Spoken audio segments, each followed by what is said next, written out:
சகோதரர் பக்சிங் அவர்களின் ஊழியத்திலிருந்து தேவ மகிமையின் ரகசியம். ஏப்ரல் மாதம் 6ஆம் தேதி. சாலமோன் ஜெபம் பண்ணி முடிக்கிற போது அக்கினி வானத்திலிருந்து இறங்கி சர்வாங்க தகன பலியையும் மற்ற பலிகளையும் பட்சித்தது.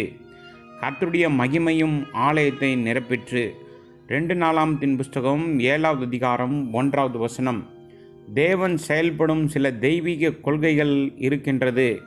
இந்த கொள்கைகளை நாம் கடைபிடிக்க ஆயத்தமாகும்போதுதான் அவருடைய மகிமையை நாம் காண முடியும்.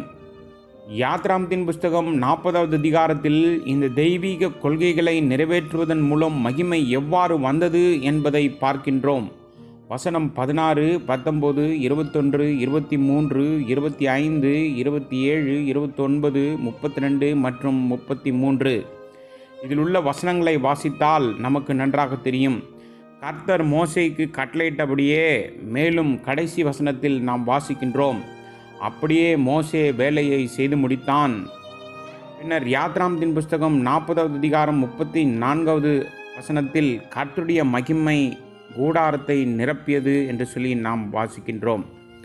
கர்த்தர் மோசே கட்டளையிட்டபடியே என்ற இந்த வார்த்தை கர்த்தரே அவன் செய்த முழு வேலையையும் ஆராய்ந்ததை நாம் பார்க்கின்றோம். ஒவ்வொரு சிறிய காரியத்திலும் அவர் முழுமையாக திருப்தி அடைந்ததைப் போலவும் திரும்ப திரும்ப இந்த வார்த்தைகள் சொல்லப்படுகின்றது. தேவ நியமத்தின்படி வேலை முடிந்தால்தான் தேவ மகிமை கண்டிப்பாக வெளிப்படும். தேவ மகிமையின் அர்த்தத்தை வேதம் இப்படிதான் வகையிருக்கிறது என்று நாம் பார்க்கின்றோம்.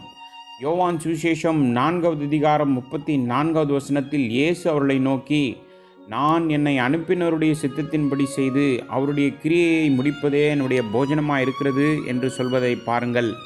தேவனுடைய பரிபூர்ணமான வெளிப்படுத்தப்பட்ட சித்தத்தின்படி காரியங்களை செய்து அவருடைய பரலோக திட்டத்தின்படி நாம் ஒரு வேலையை முடிக்கும்போது தான் அவருடைய கட்டளையின்படி தேவ மகிமை இறங்கி வரும். ஏதோ ஒரு சக்தி அல்லது அற்புதம் இவைகளால் அல்ல, மேலும் அற்புத அடையாளத்தின் வெளிப்பாடு தேவ மகிமை அல்ல. தேவனுடைய முழு மகிமையும் கொண்டு வர அவரது ஒழுங்கு மற்றும் கட்டளையின்படி காரியங்கள் செய்து முடிக்கப்பட வேண்டும்.